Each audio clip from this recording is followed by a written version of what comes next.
একটি মুদ্রা পরপর 3 বার নিক্ষেপ করা হলো। এই পরীক্ষায় ঠিক একবার টেল এবং বাকি 2 বার হেড আসার সম্ভাবনা কত? তো অঙ্কটা আছে প্রশ্ন ক নম্বর উত্তর দেওয়া আছে 3/8, খ নম্বর 5/8, গ নম্বর 3/4 এবং ঘ নম্বর আছে 7/8। তো আমরা এখন সম্ভাব্য ফলাফলগুলো দেখব অঙ্কটা সমাধানের জন্য। তো এখানে একটা মুদ্রা যদি 3 বার নিক্ষেপ করা হয় তাহলে মোট ফলাফল হবে কত? টয়েস কিউব মানে 8টি। এখানে 8টি হবে মোট ফলাফল।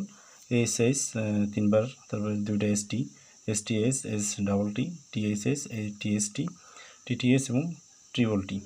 তো এখান থেকে আমরা 8টি ফলাফল পাচ্ছি। তার কাঙ্ক্ষিত যে ফলাফলসমূহ যেগুলো আর কি একটা টি এবং 2টা এস থাকবে, যেমন এসএসটি, টিটি, এসটিএস, টিএসএস, এগুলো আমাদের কাঙ্ক্ষিত। তাহলে সম্ভাবনা হচ্ছে 3/8। এই যে এসএসটি, এসটিএস, টিএসএস, তাহলে একটি টি এবং 2টি এস আছে, এগুলো হচ্ছে 3টা এইচএসটি, টিএসএস আর এসটিএস।